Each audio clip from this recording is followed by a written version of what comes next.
kasih 5 miliar yang bisa menunjukkan Yesus utusan Allah. Saya tantang siapa yang bisa menunjukkan ayat Yesus utusan Allah. Yesus bukan utusan. Bingung-bingung. Makanya Allah ketika menerangkan Isa itu tidak Tuhan, itu Allah sederhana cara ngendikan. Karena yakulan itu amal masih ibnu Maryam illa rasul. Qad khalas min qablihir rusul. Wa ummuhu siddiqah kana yakulan itu amal. Artinya kalau Isa itu tidak mangan ya lemes. Nak keluarga juga kudu ngising. Lah terus mbok sembah terus piye? Jadi gak kebayang seorang Tuhan kemudian kalau gak makan tuh lemes.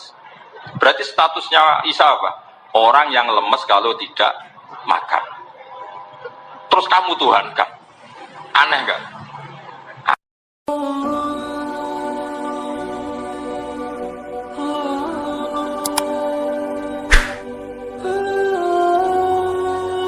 Dan itu didawuhkan juga oleh Rasulullah SAW. Tuba liman amanabi walam yaroni. Yang hebat itu imannya orang yang enggak melihat saya. Makanya masyhur itu malaikat ditanya Allah, siapa imannya yang paling kuat? Ya kita, karena melihat engkau langsung ya Allah. Para nabi.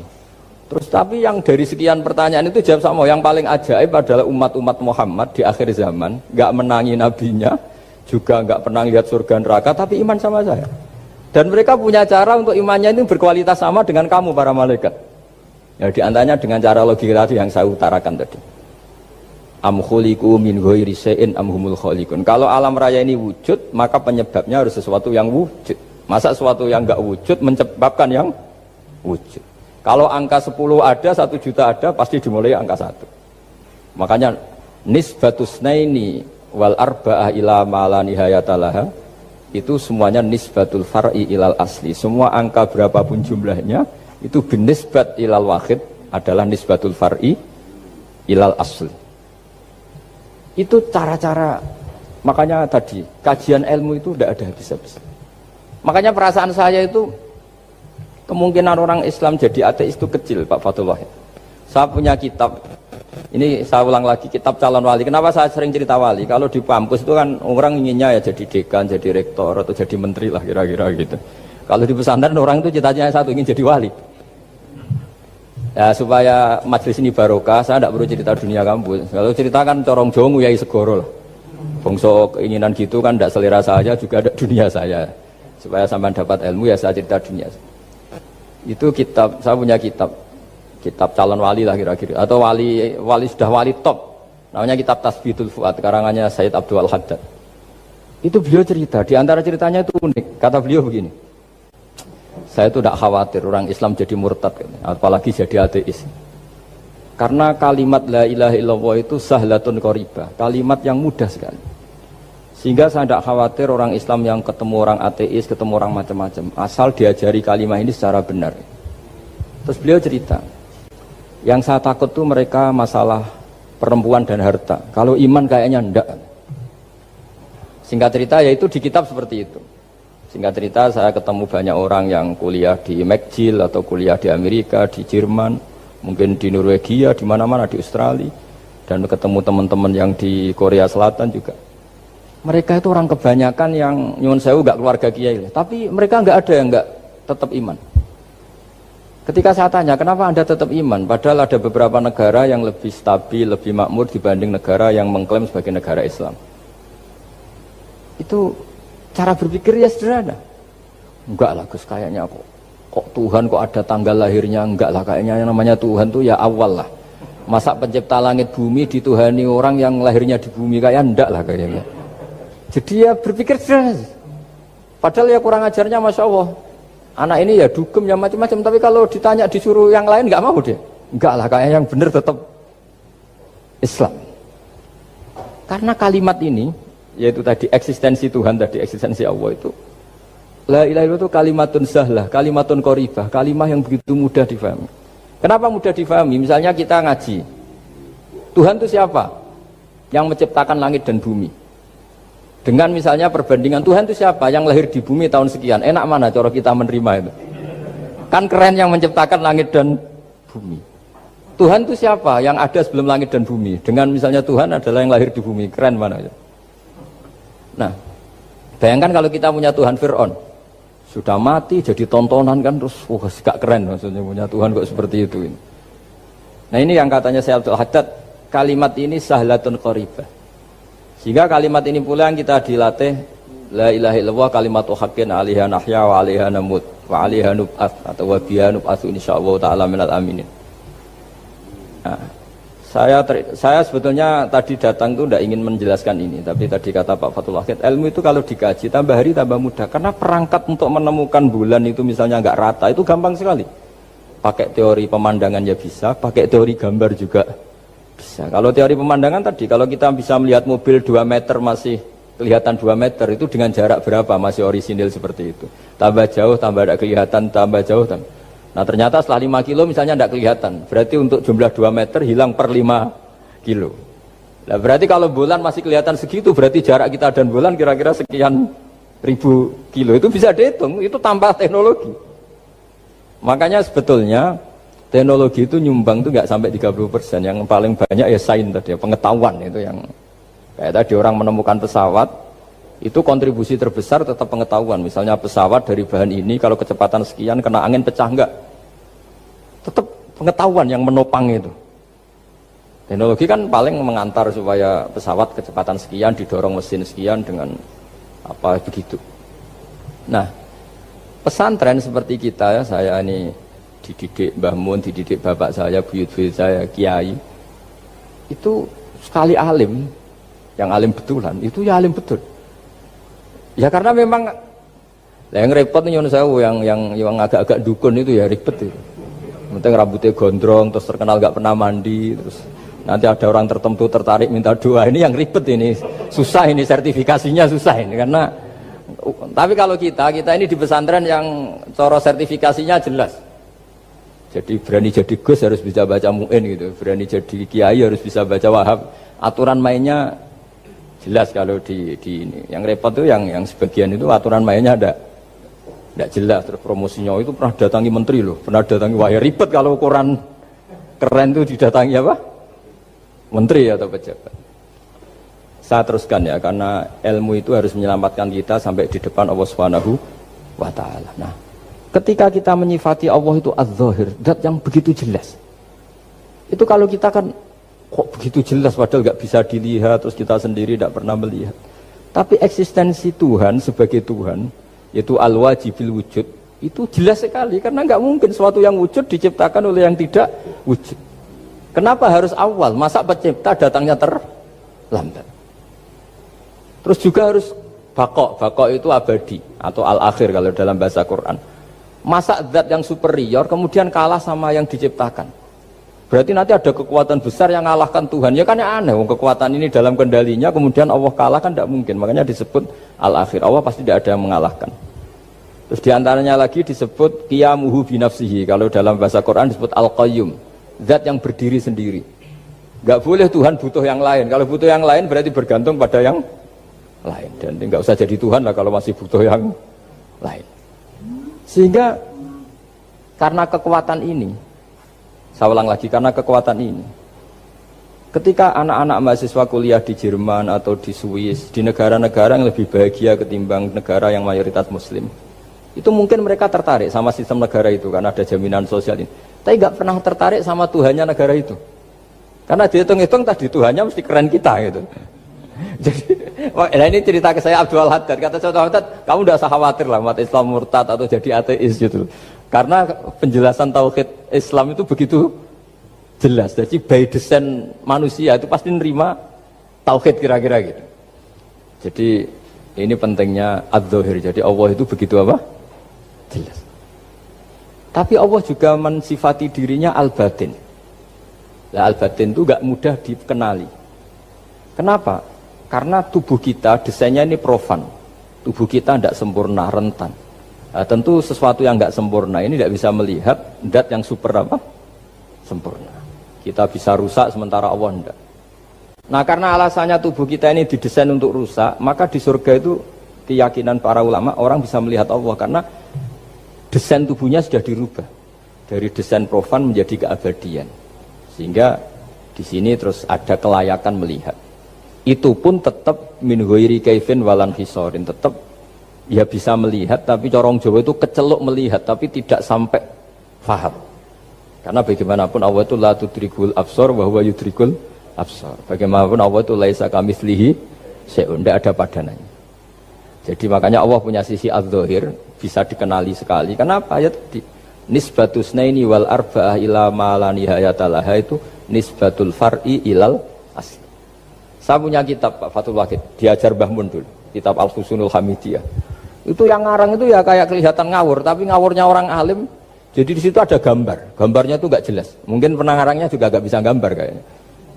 Wah bulat, benang bulat ada, gambar gunung ada, gambar yang tambah ngawur ya banyak sekali. Gambarnya itu nggak ada yang jelas. Tapi dari nggak jelas itu beliau bilang gini, gambar yang bulat ini, yang nggak jelas ini, tetap kamu punya rumus kan? Itu dimulai dari satu titik. Mau gambar gedung tingkat 5, mau gambar hutan ada harimaunya, tetap dimulai dari satu titik. Ya alam raya ya seperti itu, mau ada Mars, cek mau ada Jupiter, kayak tetap dimulai dari situ titik. Nah ini namanya nuqtatul wujud, titik kewujudan, yaitu Allah Subhanahu wa ta'ala.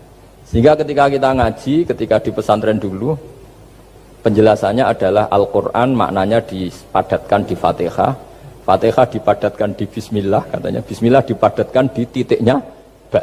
Nah titik ba ini dianggap titik awal wujud, bi kana makana wa bi yakunu mayakun. Kira-kira Allah mentitahkan karena saya semuanya yang ada, dan karena saya yang mau ada bisa saya adakan. Nah, itu sirinya lah. Jadi menerangkan tauhid itu pakai gambar. Gambarnya keliru sekali lah kalau dalam orang seni mesti melihat gak seni itu. Karena dia gak butuh gambarnya, butuh mau menjelaskan buat dunia sebanyak ini, buat alam raya sebanyak ini tetap dimulai dari satu titik. Nah, sehingga di sini ada tauhid qul huwallahu ahad, Allahus samad, dan seterusnya.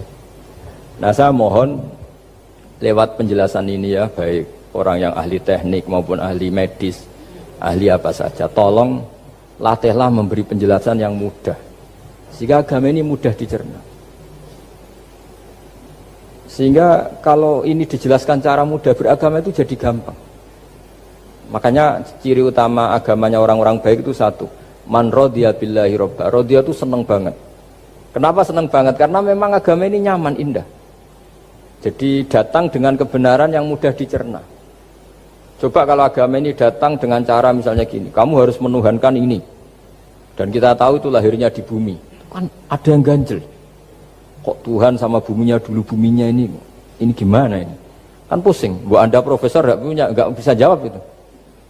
Tapi kalau Tuhan itu adalah yang ada sebelum langit dan bumi, kan ya iyalah, masa Tuhan terlambat datangnya, kan terus enak itu menerimanya itu. Makanya diantara kekalahan Fir'aun berdebat, ya Nabi Musa ya Nabi lah, juga proses ya. Nabi Musa ketika ditanya Fir'aun, wama Rabbul Alamin, Tuhan kamu itu siapa?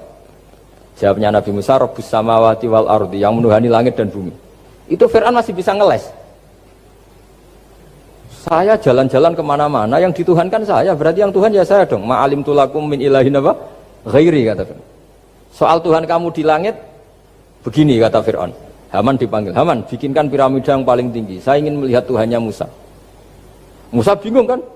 Padahal kalau naik piramida nanti Fir'aun pun tidak bisa melihat Allah kan?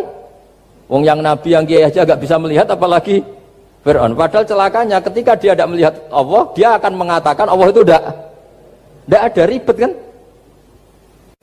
Itu penjelasan tentang Tuhan ini sebetulnya sudah absolut lah. Rabbus samawati wal ardi, Tuhannya langit dan bumi. Tapi itu gak ngefek, di perdebatan gak ngefek. Yang ngefek adalah ketika Musa bilang gini, Rabbukum wa rabbu abaikumul awwalin, sing nuhani buyutem. Wah kaget pengawal-pengawalnya langsung do iman meskipun secara siron, secara rahasia. Iya, nah, Quran pangeran berarti buyutnya radi pangeran. Kan pangerannya putu nih, berarti buyutnya wah ribet kan? Ya kalau Fir'aun Tuhan, bapaknya tambah Tuhan kan, mbahnya, buyutnya. Akhirnya kata pengawal Quran, geblek tenan Fir'aun. Artinya apa? Kadang argumentasi yang sudah benar, yaitu Tuhannya langit dan bumi kan ya benar lah. Tapi itu tidak ngefek, di perdebatan tidak ngefek. Yang ngefek adalah ketika Rabbukum wa rabbu abaikumul awwalin, yang nuhani nenek moyang kamu. Orang mulai mikir kalau Fir'aun itu Tuhan, lalu nenek moyangnya Tuhannya siapa? Jadi ini seninya, makanya diantara syarat Nabi, jadi Nabi itu sidik, amanat, tabligh, fatona. Fatona itu ada kecerdasan. Dulu Nabi ya sering dibully, jangan kira Nabi itu enggak sering dibully, sering juga Pak Rektor. Jadi ada unta itu kena kudis.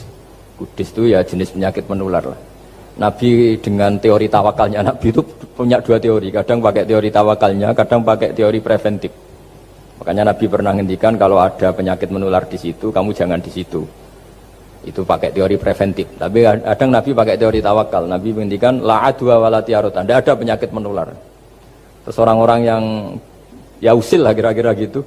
Ada unta kena kudis dijejerkan yang waras. Ternyata yang waras ikut kudisen lah, ikut sakit. Senang orang ini. Ya Rasulullah, ini saya jejerkan, ternyata yang enggak tertular jadi tertular. Padahal engkau bilang enggak ada penyakit menular. Nabi jawabnya lucu.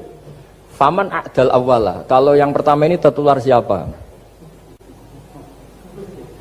Dia dikira Nabi itu kalah karena melihat unta yang kedua. Ternyata Nabi enggak, ketika dipanggil ya Rasulullah ini unta agak gudikan, tak jejerkan yang kudisen, ternyata ikut kudisen. Berarti penyakit itu menular. Tapi Nabi jawabannya faman a'dal awwal, lalu yang kena penyakit pertama tertular oleh siapa? Wah itu asli dari Allah. Ya maksud saya seperti itu kata. Nah itu yang dikatakan fatona. Jadi Nabi itu harus punya sifat apa? Fatona. Karena dengan kecerdasan itu Nabi bisa berargumentasi. Kayak tadi, ketika Fir'aun dikatakan Allah yang menuhani langit dan bumi, Fir'aun masih mengklaim dia Tuhan. Karena di mana-mana dia dituhankan. Tapi ketika diingatkan bahwa kamu anak seorang manusia, punya bapak, punya kakek, punya buyut, punya canggah kalau bahasa Jawa. Lalu kalau kamu yang Tuhan, dan Tuhan dimulai Anda, lalu mbah-mbah kamu Tuhannya siapa? Gak bisa jawab kan? Akhirnya banyak punggawa yang saat itu iman. Jadi iman itu bisa menghunjam kepada siapa saja, termasuk yang orang-orang topnya Fir'aun. Sehingga ketika Fir'aun rapat Musa harus dibunuh besok, tangkap besok, sebagian mereka itu membocorkan informasi itu. Datang ke Musa, tadi malam kita ikut rapat, keputusannya Anda dibunuh, maka larilah kamu. Itu barokahnya iman. Artinya ya karena logika Musa lebih masuk akal, ya mereka lebih percaya sama Musa. Tapi gara-gara profesi ya tetap kerja, dan yang mulai ribet tuh ya mulai ribet jadi. Makanya kamu jangan tanya kaifa hukmul mukmin sing yukhfi imanahu, bagaimana hukumnya orang mukmin yang menyembunyikan imannya demi aman. Ya tidak usah kamu jawab. Kalau kamu jawab boleh, ini kok kayak pecundang. Kalau kamu jawab haram, pernah terjadi itu. Wa qala rajulun mu'minum min ali fir'auna yaktumu imana. Ini khazanah ya, jadi saya mohon mengkaji Islam itu harus dengan sisi-sisi yang bisa difahami orang pinter juga orang bodoh. Kata Imam Ghazali banyak, karena hadatin itu harus difahami orang pinter juga orang bodoh. Terus contoh yang paling populer tentu sering saya utarakan masalah iddah. Iddahnya orang terceraikan itu 3 kali masa suci. Kalau menurut Abu Hanifah 3 kali masa haid. Orang pinter tahulah kalau perempuan sedang haid, menstruasi pasti sedang tidak hamil. Sehingga kalau dia sudah haid 3 kali ada kepastian tidak hamil. Kalau tidak hamil artinya apa? Nggak ada sperma dari zaut awal, suami pertama yang jadi anak dia. Padahal tujuan iddah adalah nanti kalau di hubungan suami istri sama suami kedua, jelas anaknya suami kedua. Tapi kalau andai kan tidak ada iddah kan, malam hubungan suami istri, pagi bentrok cerai, terus kawin. Kumpul suami istri lagi, terus nanti anaknya itu anaknya siapa? Kan nggak jelas. Kalau sampean bisa klaim lewat DNA, DNA juga mungkin secara ilmu objektif Pak Rektor. Masalahnya juga bisa disuap kan? Saya sering dibantah orang-orang itu. Wah Gus, DNA itu otoritatif karena gini-gini, nggak mungkin, bohong kamu. Ya DNA-nya nggak bohong, pegawainya bisa disuap kan? Kayak nggak tahu manusia apa, nggak tahu Indonesia, nggak tahu terus. Itu yang sensitif itu, yang mulai wilayah sensitif itu. Kayak tahu manusia apa kayak tahu Indonesia? Manusia aja ya sudah. Berarti Anda sangat nasionalis. Jadi ribet kan? Maka dianjurkan ada iddah. Dengan iddah selesai berarti benar-benar perempuan ini bara'atur rahmi, rahimnya steril dari unsur mani zaut awal. Dan kalau 3 kali masa suci itu artinya apa? Kira-kira 3 bulan. Kira-kira ya. Wal mutallaqatu yatarabbasna bi anfusina salah satu apa? Quru. Pertanyaannya kalau 3 bulan, andai kan tidak pakai teori ilmiah, menstruasi itu sudah teori ilmiah. Ada yang tanya ke saya, Gus kenapa harus sampai 3 kali, padahal menstruasi pertama pasti sudah ada hamil. Saya jawab, menstruasi pertama itu namanya keluar darah. Nggak ada jaminan kali itu haid, bisa saja keluar darah karena kaget, karena kecelakaan, karena apa. Sehingga kalau misalnya perempuan diceraikan, Gus saya sudah haid, yang jamin kalau itu haid siapa? Maksudnya keluar darah dengan makna tidak hamil. Bisa saja keluar darah kali ini faktor kaget ya, atau faktor kecelakaan. Tapi kalau sampai 3 bulan, karena per bulan haid sekali, itu meskipun haidnya keliru, haid keliru itu misalnya sebetulnya itu enggak darah haid tapi darah penyakit istikhadah, kan tetap kelihatan. Masa 3 bulan enggak bleeding joro Jawa, kan mesti bentuknya tubuh sudah berubah. Artinya kata ulama-ulama, agama ini enggak bisa hanya mengacu ilmu. Kalau mengacu ilmu haid sekali sudah cukup. Tapi kenapa harus 3 kali? Karena 3 kali orang awam tahu semua kalau itu sedang hamil atau tidak hamil. 3 bulan dari dicerai kan kelihatan kalau hamil ya bentuk tubuhnya sudah rubah, kalau enggak. Intinya agama ini harus agama yang mudah difahami orang pinter, juga difahami orang yang tidak pinter. Kayak tadi bulan tadi, saya juga gak ngira kalau orang goblok jadi pinter itu. Jadi ini cerita ya, jadi supaya kita meskipun di lembaga kampus, di lembaga modern, jangan lupa tradisi-tradisi kebodohan ya diabadikan lah kira-kira itu, karena bodoh itu kadang ya penting. Makanya kalau cerita di dunia wali itu kaca, Anda boleh gak nerima cerita ini, tapi Anda harus percaya kalau kekuasaan Allah itu tidak terbatas. Kenapa orang Madura begitu mencintai kiai? Sebetulnya niatnya ya agak baik, tapi ya nggak baik tapi baik. Ada santri itu Madura, dia saking percaya sama kiai itu ya khidmah, bikin teh, masakan kiai, mijitin kiai, pokoknya waktunya diberikan semua untuk kiai. Dan dia nggak pernah ikut ujian. Apalagi ujian kelulusan disertasi dokter nggak pernah dia. Kalau sekolah nggak pernah ikut ujian.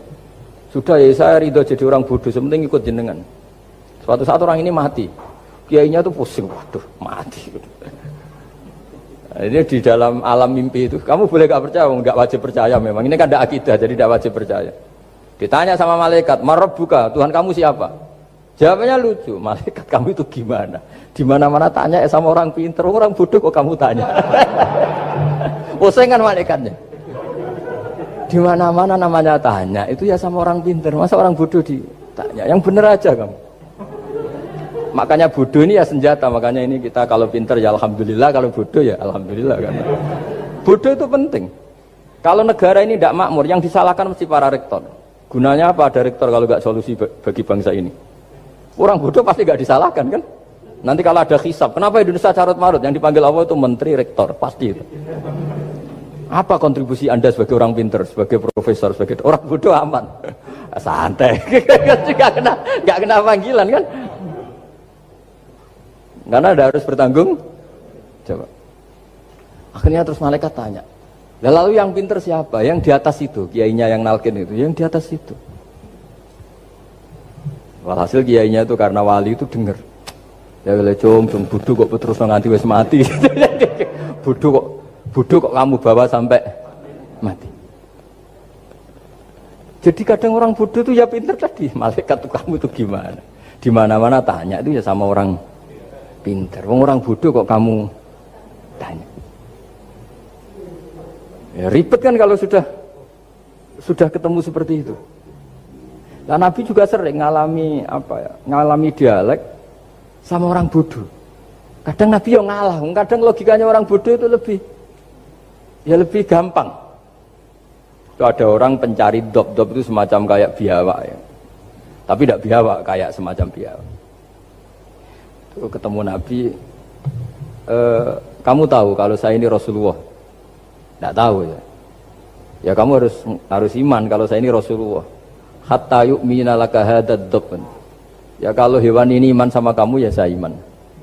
Ribet kan ukurannya itu. Waduh, untung Nabi betul. Terus Nabi tanya, "Dok, Kamu tahu kalau saya Rasulullah, terus dobnya saat itu bisa bicara asyhadu annaka Rasulullah, terus baru iman. Imannya tanya, kenapa kamu iman sama Rasulullah? Ya kan aja tahu kalau dia nabi apalagi manusia. Sehingga di masyhur itu di acara-acara kita kalau wadhabbu wal ghazalah yasyadani laka bir risalah itu wadhabbu wal ghazalah yasyadani laka bir risalah. Sehingga nah, kekeliruan kita, saya sering ngomong di mana-mana, matur di mana-mana. Masyarakat Indonesia mayoritasnya tetap yang enggak pinter. Orang Islam mayoritas yang enggak pinter. Lalu orang enggak pinter ini diabaikan sehingga mereka tidak jadi energi yang luar biasa untuk mengawal Islam atau mengawal Indonesia. Itu keliru menurut saya. Menurut saya orang-orang yang nggak pinter pun tuh punya nurani. Zaman kita dijajah Belanda, itu tidak semua orang rektor, tidak semua orang profesor, tidak semua orang kiai, tidak semua orang alim. Mereka orang-orang yang nggak terpelajar, tapi tetap tahu caranya melawan apa? Belanda, melawan penjajah. Karena tadi manusia ini diciptakan itu sudah punya pengetahuan.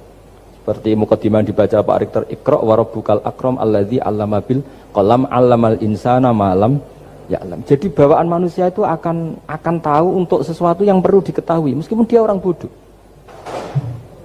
Saya ulang lagi, meskipun mereka orang apa? Orang bodoh. Di sini ini Islam datang yastawi fistifadatiha fistifadati syariah ar-rijalu wasibyan, bahwa ukuran kebenaran itu adalah siapapun mudah tahu.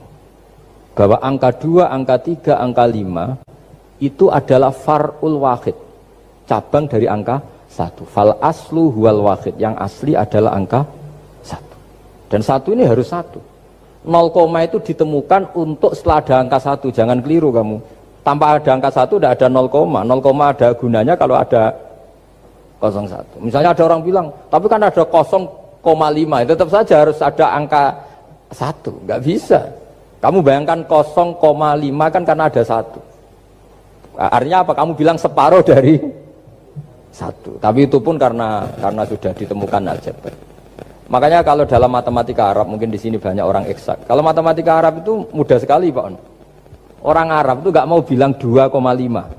Misalnya zakatnya tijarah itu 2,5. Itu kan kalau kita zaman SD kan garap porogapit. Itu orang Arab nggak mau. Saya pernah cepet-cepetan garap matematika, yang ahli matematika sama saya itu cepet saya. Karena saya pakai matematika bodoh. Justru itu gampang. Kalau orang Arab cara berpikir gini, kalau bilang 2,5 itu rubu'ul usur, apa?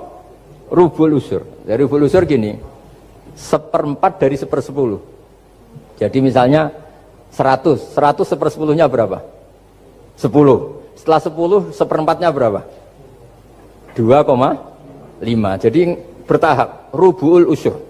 Sehingga misalnya gitu, 1 juta kan angkanya nolnya kan 6. Kalau kamu porogapit 2,5 kan keweselan kayak porogapit. Kalau orang Arab gampang, 1 juta, 1/10-nya berapa? 100, 1/4-nya 25, berarti 2,5-nya 1 juta, 25.000. Orang Arab bilangnya rubu'ul usur. 1/4 dari 1/10, jadi di 1/10-kan dulu, baru di 1/4. Jadi lebih cepat. Sampai pakarnya tanya, Gus kok bisa gini? Wah, aku anak kiai ngawur. Saya ini, makanya banyak orang pesantren itu pintar matematika. Sebetulnya matematika yang model, ya sebenarnya kayak agak model bodoh itu. Tapi itu gampang, orang awam gampang. Kalau kita kan enggak, misalnya zakatnya zuruk, zakatnya tanaman itu 1/10 atau 1/20. Kalau orang Arab enggak mau 1/10 atau 1/20. Berarti kalau 100 ton atau 100 pintal berarti berapa? 10 atau 5 kan? 1/10-nya 100 berapa? 10. Kalau 1/20-nya 5. Kalau hitung-hitungan di fikih zakat orang modern kan 1/10 atau 1/20. Kalau orang Arab nggak mau bilang gitu. Zakatnya zuru itu al-usur 1/10. Berarti per 100 ton misalnya 10. Atau nisful usur, separuh dari 1/10. Jadi nggak mau bilang 1/20. Usur atau nisful usur. Gampang mana coba? Ya kan, usurnya kan 10. Kalau nisful usur 5 atau 1/20. Daripada gawe porogapit, wah seruat. Jadi kita ini yang kelihatan goblok matematikanya ya pinter juga gitu. Meskipun juga tetap goblok karena tidak nekuni gitu. Sehingga di pondok itu ya dulu diajarkan faraid, falak itu ya gampang sekali karena memang hitungan Arab itu. Kalau bilang 2/3 itu sulusani apa? Jadi 6. 2/3-nya 6 berapa? 6 sulusnya berapa? Sepertiganya 2. Nah, sepertiga itu sepertiga 2 kali. Berarti berapa? 4. Ya, 6 itu 2/3-nya kan? Pokoknya bahasa Arabnya sulusan. Kalau orang terjemahnya berapa? Kalau orang 2 kali sepertiga, Pak. 2/3. Sulusan itu 2/3. Nah, itu kalau orang Arab bilang enggak 2/3, sulusani. Sepertiga 2 kali. Jadi 6 di sepertiga dulu 2. Nah, 2 itu 2 kali. Berarti berapa? 4. Jadi itu. Nah, Quran itu ya kira-kira gitu. Jadi kelihatannya goblok, tapi itu pinter itu. Yang porogabet kelihatannya pinter, tapi tidak pinter. Ukuran orang pinter yang mempermudah yang sulit. Jangan mempersulit yang mudah kan gitu. Makanya saya bilang ini yang pinter yang mana itu. Nah, saya kembali lagi ke tadi. Jadi agama ini datang dengan sebegitu mudah. Sampai matematika yang katanya sulit, itu matematika Islam itu mudah sekali. Karena tadi, misalnya kalau 1 miliar zakatnya 2,5% berapa? Kan pusing kan? Tapi kalau kamu pakai teori rubul usur 1 miliar, usurnya 100 juta. Seperempatnya 25 juta. Berarti per 1 miliar. Gampang mana coba sama ngomong itu? Nanti ada yang nyeleduk, gampang kalkulator Gus. Ya ribet lagi kan kalau kalkulatornya pas hilang. Atau pas dipakai anaknya belajar daring, ribet kan HP-nya. Jadi ini cerita ya. Jadi seperti yang dikatakan Pak Rekro tadi, sebetulnya ciri utama ilmuwan atau ulama atau profesor atau doktor itu usahakanlah yang mudah itu, yang sulit itu menjadi apa? Mudah. Yuridu wa bikumul yusra wa la yuridu bikumul usra. Sehingga kata Imam Alamudi, dia menjadi wali besar itu justru karena belajar tauhid. Yang dari belajar matematika tadi, dari matematika dia tahu bahwa angka berapapun jumlahnya itu binisbat ilal wahid, itu semuanya nisbatul far'i ilal asli. Semua itu cabang dari satu. Alam ini kayak apa besarnya, apa Mars, ada Jupiter, tetap semuanya nisbatnya ke Allah adalah nisbatul far'i ilal asli. Semua itu diciptakan oleh pokok yang bunuh atau didakwai? Didakwai. Ya berarti pilihan sekarang ya didakwai, bukan dibunuh. Nah soal perang itu perang itu beda dengan membunuh. Ada janjinya, ada macam-macamnya, terus nggak ada solusi, itu baru ada apa? Perang. Jadi kalau sudah dibalik-balik gitu, makanya kata ulama-ulama, Khawarij itu pasti salah. Pasti salahnya adalah kalau orang nggak benar ya dibenarkan, bukan dibunuh. Kalau setiap orang kafir dibunuh, Nabi kapan jadi nabinya? Karena orang kafir habis. Jadi metode bil hikmati ada, mau'izatul hasanah ada, karena orang kafirnya sudah apa? Mati. Terus pertanyaan kedua, kalau Nabi harus ekstrim ngapain? Yang ngawal Jibrilnya Israel lebih efektif.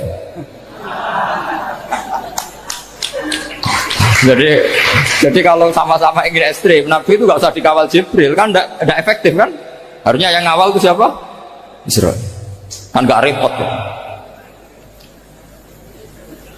Nah, jadi saya mohon ini saya cerita. Jadi korban pikiran ekstrim itu bukan siapa-siapa. Pertama itu Rasulullah. Akhirnya Rasulullah menjelaskan, ya beginilah cara berpikir nubuwah. Jadi saya kira demikian. Nanti mungkin kalau ada tanya-tanya, ada pertanyaan. Yang jelas kalau seputar ekstremitas itu bisa latihan. Ya, sebenarnya bisa latihan di fikih. Karena fikih ini cerminan dari pikiran ulama. Ya, cerminan dari pikiran apa? Ulama yang tidak tekstual. Ya, seperti gini ya. Tasaddaqa Rasulullah so'an min tamrin au so'an min aqidin. Gitu. Ketika zakat fitrah itu Rasulullah mengeluarkan 1 sok tamar. Tamar itu kurma.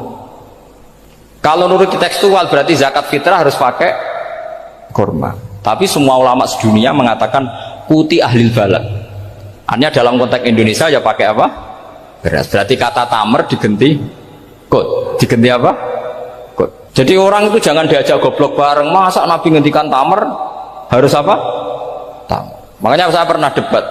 Bapak Nabi itu cingkrang. Kenapa orang-orang itu rata-rata tidak cingkrang? Saya bilang, Nabi itu hidupnya di Mekah, kenapa Anda hidup di Indonesia? Iya, Nabi itu hidupnya di Mekah. Terus saya tanya lagi, Nabi itu hafal Quran, kamu udah hafal? Saya hafal Quran. Kalau cingkrang gampang, karek ngetok kata saya. Ya, kalau ada sunnah Rasul, Nabi hafal Quran enggak? Hafal kan? Berarti kalau ikut sunnah Rasul, hafal Quran. Jangan cingkrak tok, ya hafal apa? Ya sama poligami juga gitu yang tadi diceritakan Mas Nadif itu. Nabi itu poligami setelah Khadijah meninggal. Apa mereka mau nunggu istri pertama meninggal? Kalau ingin persis loh, kalau ingin persis nunggu istri pertama meninggal. Iya. Tidak mau juga kan? Ya biasa saja lah. Yang dihalalkan syariat ya kita bilang halal, yang diharamkan kita bilang apa? Tidak usah sok suci si sunnah Rasul. Saya punya banyak cerita. Abu Bakar itu dulu sering menghindari sunnah Rasul. Dulu Rasulullah itu kalau ada orang minta ya dikasih. Ketika era Abu Bakar bikin Baitul Mal. Ketika ditanya ini zaman Rasulullah tidak ada, kata Abu Bakar, huwa Rasulullah. Beliau itu Rasulullah. Bahwa nggak dimanage ya negara tertib. Umar bikin pasukan itu diangkat negara. Kalau dulu zaman Nabi yang ikut perang bahaya, yang tidak perang namanya munafik. Era Umar tidak, militer itu ditunjuk. Ya digaji pakai Diwanul Murtaziqah. Ketika ditanya kenapa tidak kayak Rasulullah, huwa Rasulullah, bahwa tidak tertib pun tetap negara stabil. Karena ada karismanya. Jadi kadang-kadang dalam banyak hal itu kita malah tidak boleh persis Rasulullah karena kadang banyak khususiyah. Yaitu contoh yang paling masyhur di fikih ya kayak Nabi itu nikah 9 itu khususiyah. Dalam strategi juga sama. Dalam strategi memanage negara juga sama. Banyak sahabat yang punya ide yang zaman Nabi itu tidak ada. Ketika ditanya kenapa tidak persis Nabi, katanya huwa Rasulullah. Ya Rasulullah itu meskipun seperti itu, meskipun tidak tertib secara rasional, tetap dikawal wahyu. Makanya negara baik-baik saja. Kalau saya ini hanya Abu Bakar, kalau tidak ya repot. Umar ya sama, bikin Diwanul Murtaziqah. Utsman juga sama, dimanage negara. Sayyidina Ali juga dimanage. Kalau Nabi tidak. Tapi tidak apa-apa karena ada karisma. Sampai tak cerita nih masalah zakat yang masyhur. Orang paling bakhil sekalipun, paling kikir sekalipun itu zaman Rasulullah bayar zakat. Karena pikirannya setelah zakat dikasihkan Rasulullah mendoakan. Khudh min amwalihim shadaqatan tutahhiruhum wa tuzakkihim biha wa sholli alaihim inna sholataka sakanul lahum. Era Abu Bakar enggak. Sorry ya Abu Bakar, dulu kita zakat sama Rasulullah karena didoakan beliau. Kamu hanya Abu Bakar, saya tidak mau zakat. Ya sama lah seperti orang dipimpin ulama-ulama karismatik. Orang dipimpin Badola itu tidak usah metai, santri sudah nurut. Dipimpin Usman Nazif, gak bikin pelaturan, habis pondok. Kalau tidak ngancam, gak gini, ditakzir, gak gini, habis. Zaman Badola dehem tok santri wedi. Mas Nazif dehem tok enggak harus. Nah, makanya Rasulullah itu tidak banyak bikin pelaturan. Rasulullah itu kalau mau perang itu hanya bilang sahabat, saya besok ditantang Abu Sufyan di sini. Saya mau perang. Oh, itu sahabat ikut semua. Orang melihat wajahnya, melihat karismanya sudah tertarik ingin menyelamatkan beliau. Kita tidak akan ridho Rasulullah keluar sendiri. Kalau Abu Bakar ya enggak. Pertama Abu Bakar pidato sudah sopan. Saya memimpin kamu. Ini qatwul litu walastu bi khairikum. Saya ini memimpin kamu, tapi bukan berarti saya yang terbaik. Jika saya benar maka dukunglah. Kalau salah ingatkan. Itu pertama orang-orang bilang apa? Fa wallahu uqiman nakabisef. Nanti kalau Anda salah tak ingatkan pakai pedang. Ya karena hanya Abu Bakar bukan Rasul. Jika diaturlah ini ada militer, ada pengawal, ada Baitul Mal. Era Umar lebih modern lagi, ada Diwanul Murtaziqah, ada macam-macam. Ya Rasulullah nggak ada. Nah sekarang orang sidik-sidik muni sunnah Rasul, padahal ada sunnah Rasul yang khasnya Rasulullah sebagai nubuwah. Ya, khasnya Rasulullah sebagai apa? Nubuwah.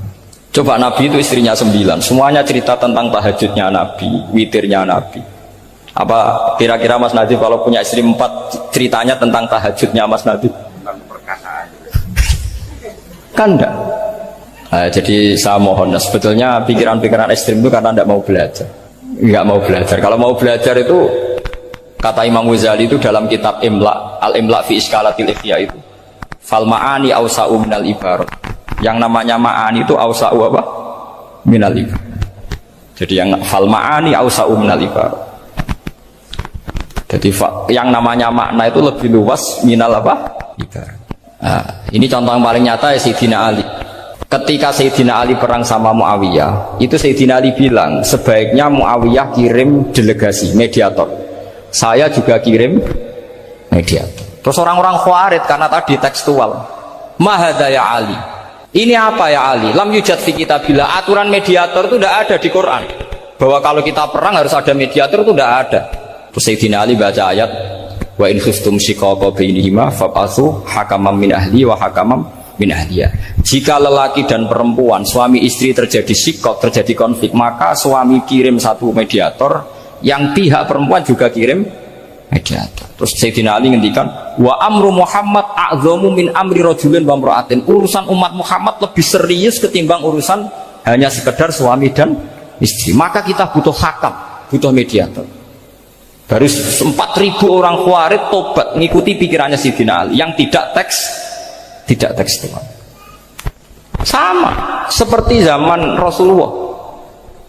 Ketika Rasulullah mau perang Badar, saya ini mau perang Badar kata Rasulullah, musuh saya itu 1.000 lebih, kalian hanya 313, apa kita teruskan? Itu sahabat langsung bilang gini, saya itu hafal teksnya, idzan la naqulu laka kama qalat banu Israil fathab anta wa rabbuka faqatila inna hahuna qa'idun walakin idhab anta faqatila inna ma'akum muqatilun. Ini kelihatan sekali bahwa para sahabat sudah ada tekstual. Orang-orang Bani Israel ketika melihat Musa katanya sakti dan orang dekat Allah, itu cara berpikir orang Bani Israel gini. Walhasil ada perintah supaya Musa itu merangi kaum Jabarin. Orang Jabarin ini gagah-gagah, pikirannya orang Bani Israel, Musa kami itu sakti dekat Allah, ya sudahlah sama Allah saja sana, tak tunggu di rumah kabarnya. Itu kan sama dengan santri semedit, roh kiai ini suga, kiai aku suga, terus tak pikirkan seperti itu. Ya sama seperti itu. Nabi ku kekasih Allah, mesti perang menang, serasa tak ewangi mesti menangis. Fadhab anta wa rabbuka faqatila inna hahuna qa'idun. Ya sudah, kamu berangkat saja sama Tuhan, tak tunggu di rumah. Tapi apa kata para sahabat Ansor ketika Nabi minta supaya mereka dukung di perang Badar? Langsung bilang, idzan la naqulu laka kama qalat banu Israil. Kita tidak akan bermental kayak Bani Israil. Ini tekstual pada enggak. Mereka punya mafhum, punya pikiran. Cara Mas Adi punya kreatif bahwa ini mental yang bejat, kita tidak akan meniru seperti itu. Itu sahabat. Jadi dulu sahabat itu makna di Quran juga ada tekstual, jadi bisa memahami. Nah sekarang orang memaksa semuanya harus tekstual. Ya meskipun tadi jangan terlalu liar terus menjadi liberal.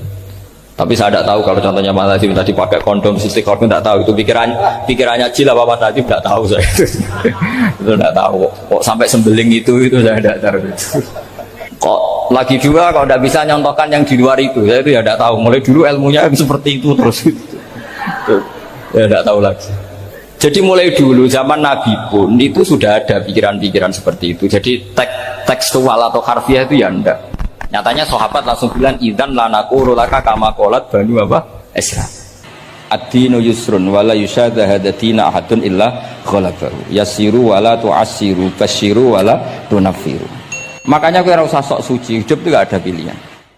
Misalnya kalau saya ditanya, bina wong fasik itu penting enggak? Penting. Tapi kancanan wong fasik ku haram, mari katut. Kowe kancanan wong fasik ku haram, mari katut fasik.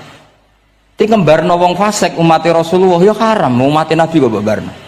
Kancanan yo haram, ngembarno haram. Lah terus piye, Gus? Ya ora piye-piye. Ayo saiki misalnya kowe ngembarno wong ayu tiba ning dalan, haram to ora? Haram. Terus mbok gendong, haram to. Hidup itu tidak banyak pilihan. Jadi dilema dari si guru-guru dilema.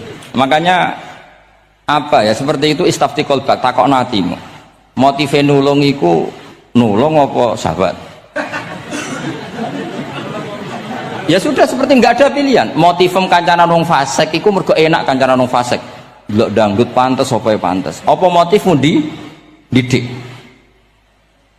Ayo rata-rata ke kancanan fasik motifmu didik apa enak kancanan fasik? Enak. Haram berarti. Ya seperti itu. Memang banyak sesuatu yang apa? Makanya banyak ulama ngendikan banyak perilaku duniawi yang menjadi amal ukhrawi karena niat. Juga sebaliknya banyak perilaku ukhrawi yang akhirnya menjadi duniawi juga karena niat. Makanya niat itu diatur sedemikian rupa. Nah, ini juga sama.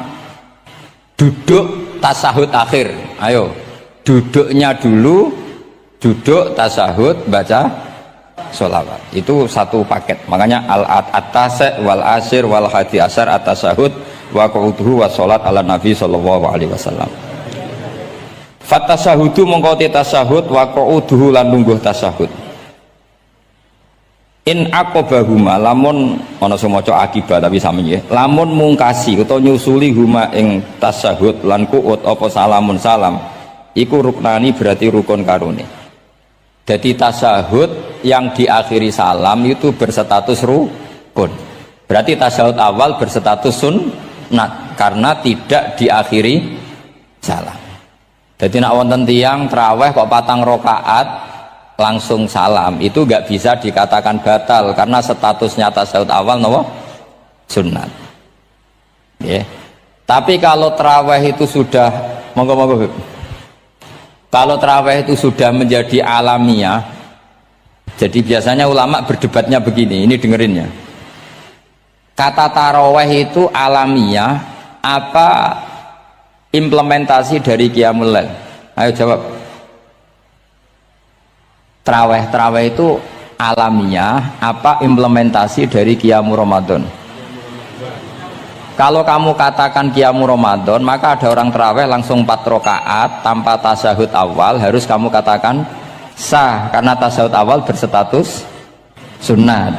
Tadi kan dikatakan tasahud yang wajib itu yang diakhiri salam, berarti tasahud awal sunnat. Di mana-mana kalau sunnat boleh ditinggalkan. Yeah. Tapi ada ulama yang agak ekstrim mengatakan begini cara berpikir, tarawih itu alamiah. Alamiah artinya yang dikatakan tarawih, yang dikatakan tarawih adalah sholat 2 rakaat dengan 1 salam. Paham ya? Artinya kalau 4 rakaat dengan 1 salam itu namanya tidak tarawih. Paham ya? Makanya seperti itu tuh ya gak usah diperdebatkan. Seperti gini, sampean kalau sholat witir aku yakin akeh sing batal, cuma pangeran maklumi. Aku yakin akeh sing batal tapi pangeran maklumi. Jadi disahno, kenapa sah? Dimaklumi Allah Subhanahu wa taala jadi. Kamu kalau witir kan 2 rakaat dulu. 2 rakaat setelah itu. Sekarang pertanyaan saya, ketika 2 rakaat kowe niat tembi. Wong niate witir kok genep. Ya kan? Apa? Lah pertanyaannya begini, ketika rakaat ini minal witri, kemudian orang ini ternyata nggak nerusno sing sak rakaat,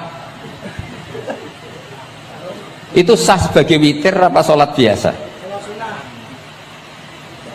Loh ada nih ya, murid temu beling-beling ya, modelnya itu mau rasa ya. Tapi ya apa kagak zaman akhir ya sab. Ndak, ketika 2 rakaat itu jenenge sholat witir apa ndak gitu saja pertanyaan. Orang oleh ngeper, jawabnya ngono tok. Ketika 2 rakaat itu witir apa enggak? Tidak.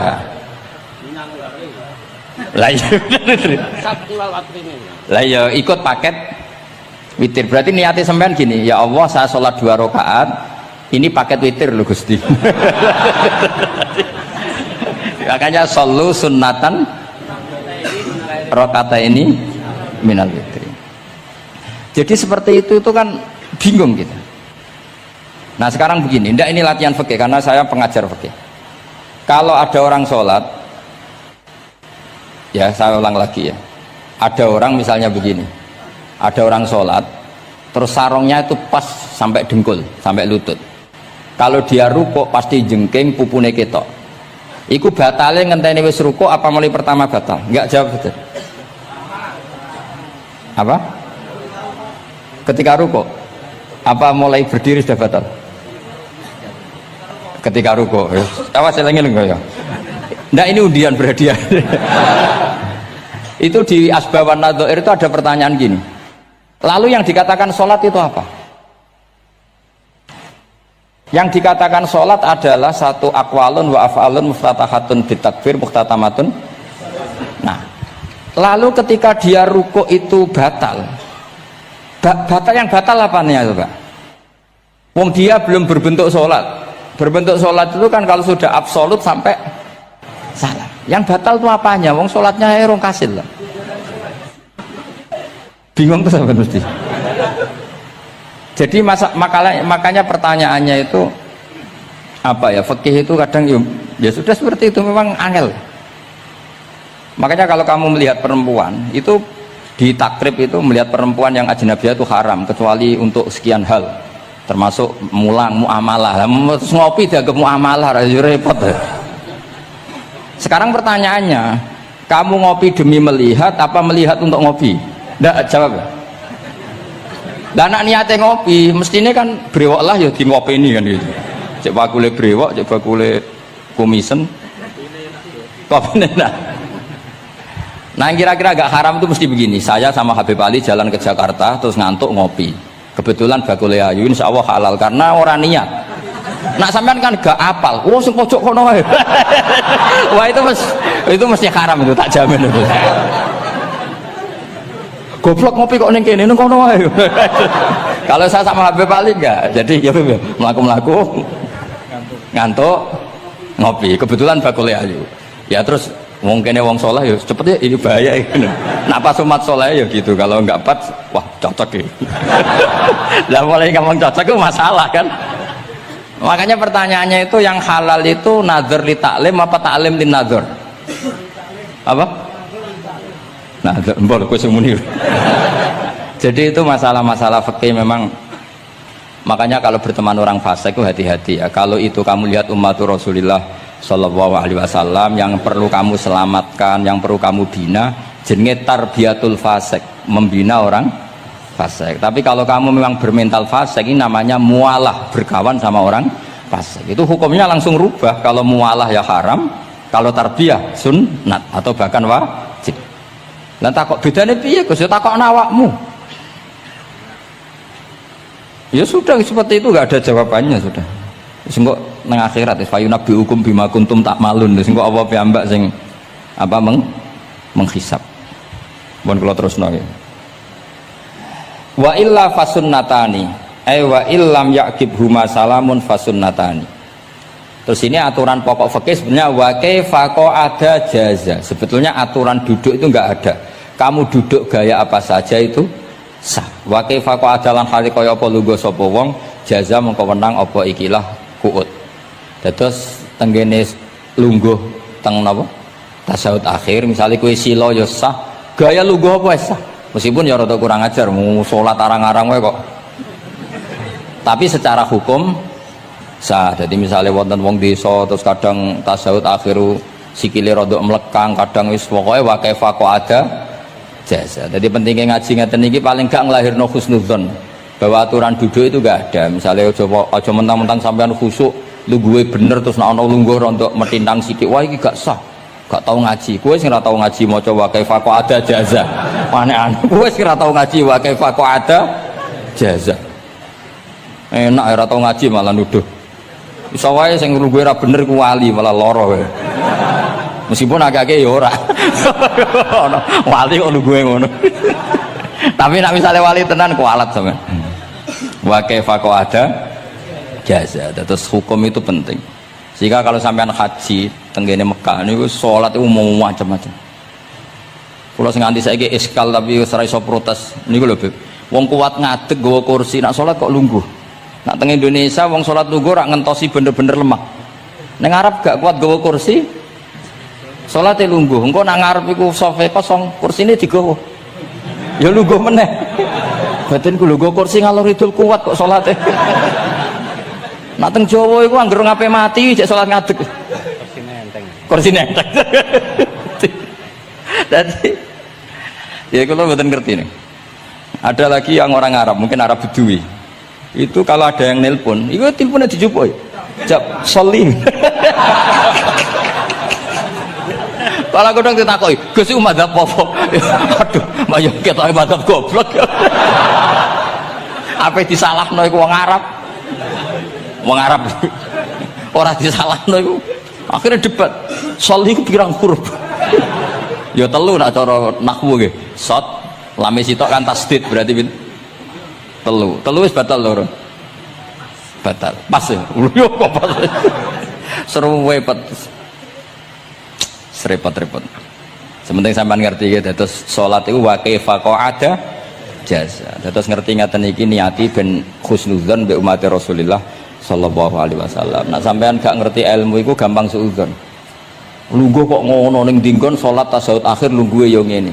Lah lungguh yang dilakukan Rasulullah itu bayangan ideal, standar ideal tasyahud akhir duduke ya kaya Rasulullah sing ditirokno para ulama sampai guru-guru kita. Tapi ku tetap standar afdhaliyah, standar utama. Tapi sakjane wa kaifa ada jaza. Jadi penting sanggep ae ben mari husnudzon. Misalnya orang tasyahud akhir kok ambek swilo ngono wis. Anggap ojo tuh, aliran nih, ojo ngono sih. Iki bar ngaji Minhajut Thalibin lagi seneng-senenge praktek ngono. Tapi ya ora pati wali mesti. Wali kok kontroversi aneh-aneh. Cuma umpama ngono kowe aja langsung darani gak sah. Apa meneh nuduh aliran. Wis biasa wae, tapi aja praktekno nggih. Pokoke umume wong lah ben gak kontroversi. Tapi kalau ngadepi wong liya tetap kita keyakinan wa kaifa ada jasa dengan duduk gaya apa saja sah. Kata sing teng Arab yang gendut bebek nak salat kan sikile di selujungno. Mergo jajal tahiyat kata umume tiyang digeblek lo nate ora wong gendut nata wetenge kan gak iso. Dadi lungguh sikire bujur. Lah mergo jajal praktekno guling kan. Nah niku takbire ya wa kaifa ada jasa. Tapi angan-angan ya ora sopan wong sowan pangeran kok ngono iku terus piye?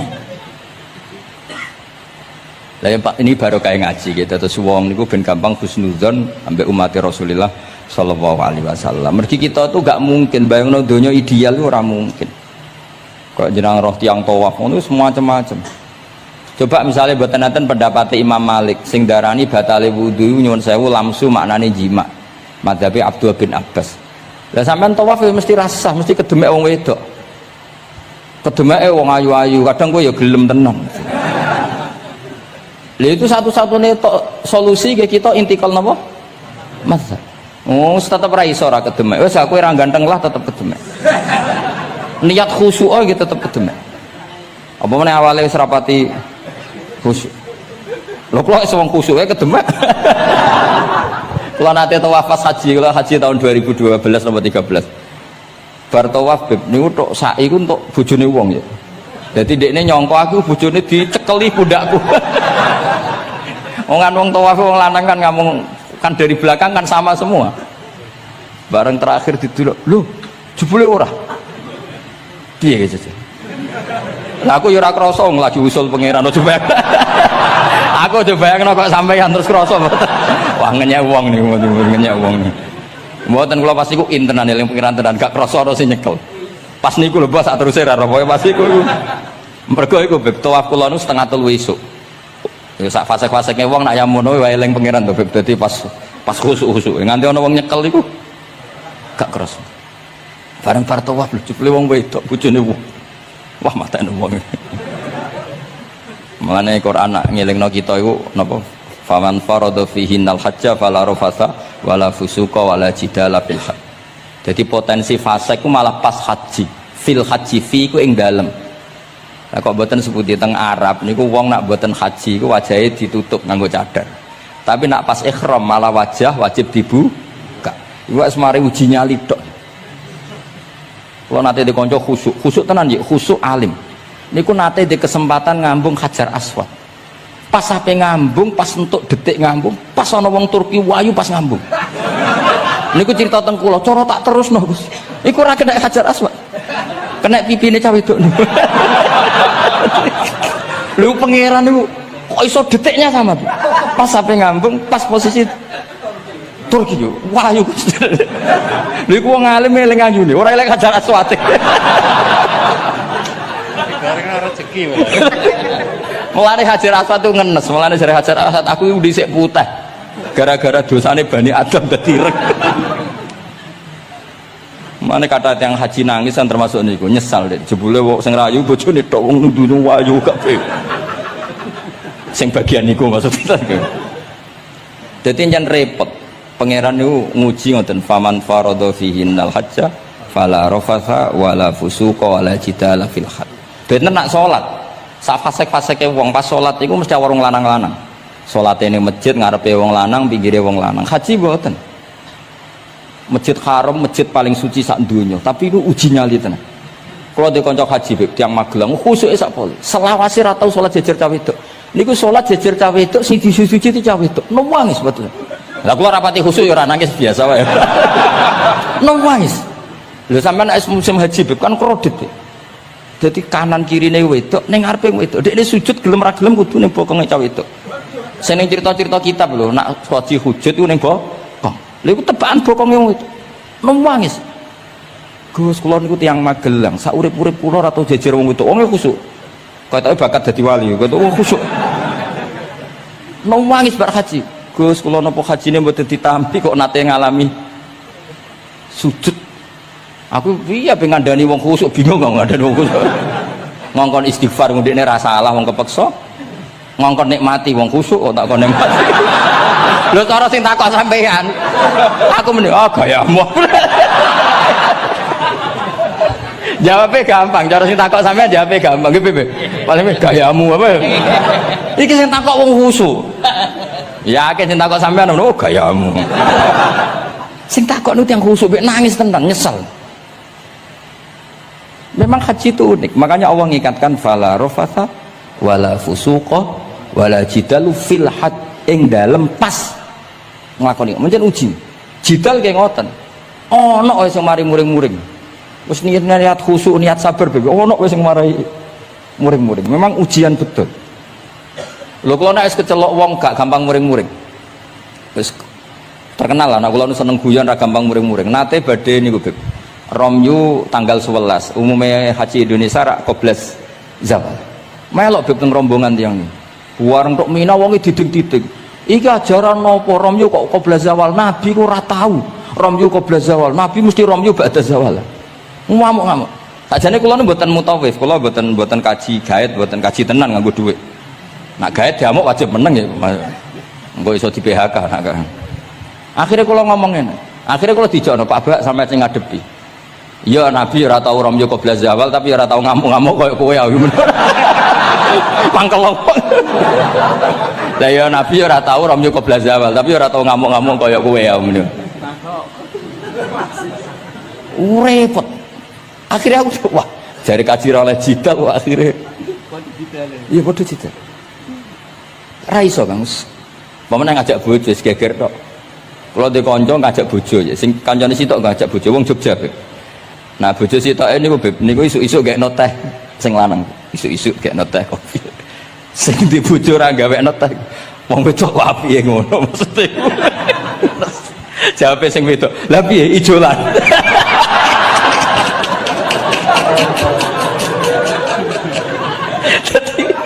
wong lanang kok kadang spontan kan yo kacau. Cah wedok cek apike mbek bojone. Piye Mas? Ijolan maksudnya. Wis pancen jare amit pas kaji. Ayo sapa sing kaji ora jidal lho ben ora raine. Sing ngene-ngene iki lho. Wong aja ulama aja Habib iku wis gak mlebu kias sing umum-umum lho. Wes angel. Ono catering terlambat. Wah, ada saja yang bikin apa? Emosi. Kalau kaji tak rilek-rilek. Tapi ya sono ngono pidato ning Mina ono macam-macam. Ribet. Itu fil khat. Allah memang dari awal memperingatkan potensi maksiat itu justru fil khat ketika musim haji. Pemene wae perkara dam wis macam-macam. Mun kula terusno sing penting kok edae teng salat wa kaifa qa'ada jaz. Kados wingi Imam Rafi'i dawaken salat sujud itu cukup watul jabah. Niku nggih guling-gilingan ben gak gampang suudzon mbek tiyang lintu. Nah, kita piyambak ndak akan mempraktekkan itu. Kita tetap sujud melibatkan 7 anggota. Cuma nak ana sing ngono gak gampang suudzon. Wong bar ngaji minhajud talibin. Dadi ana gunane lah. Wa kaifa qa'ada jaz.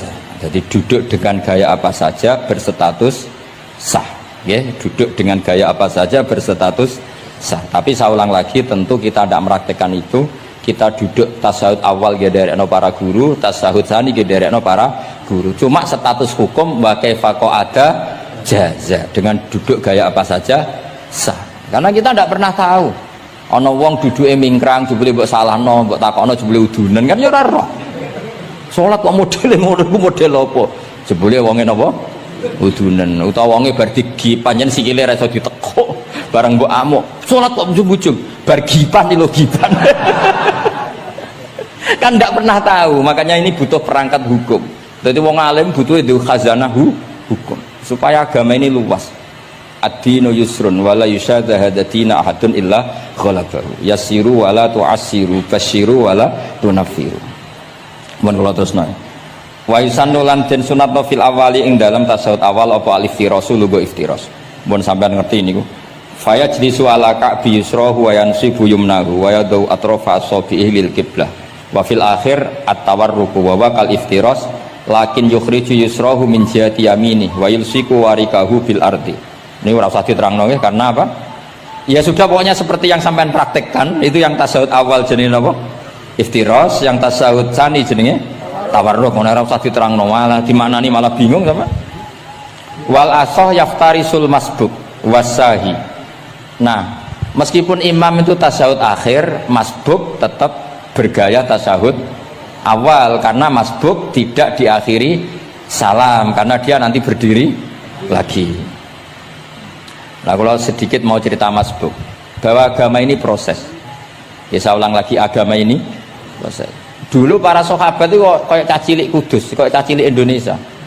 Jadi dulu para sahabat itu kalau Nabi sudah rakaat ketiga atau rakaat kedua, niku takbir terus sholatnya digebut, digebut.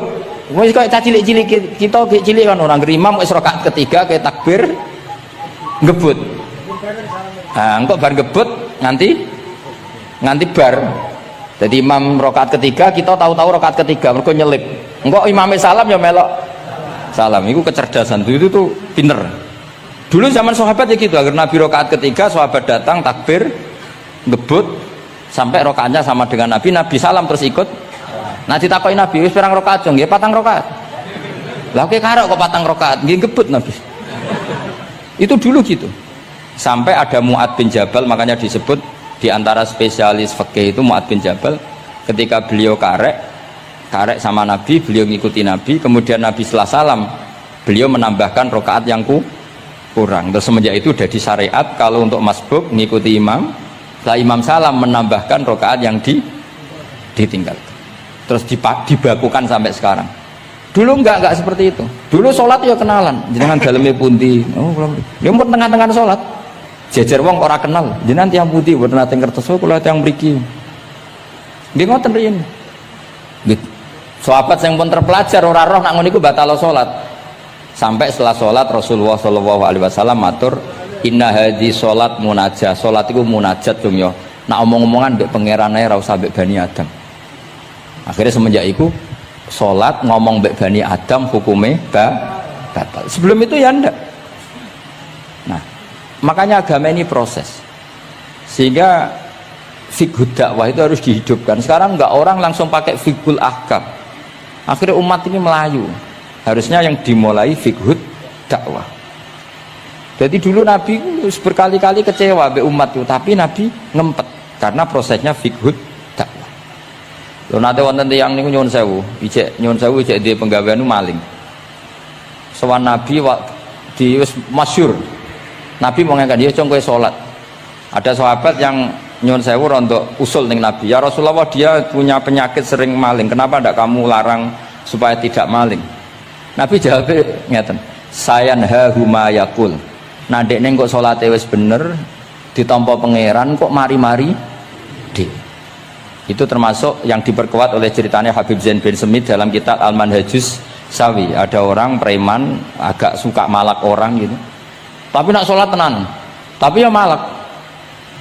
Jadi contohnya ya kayak ora usah takok.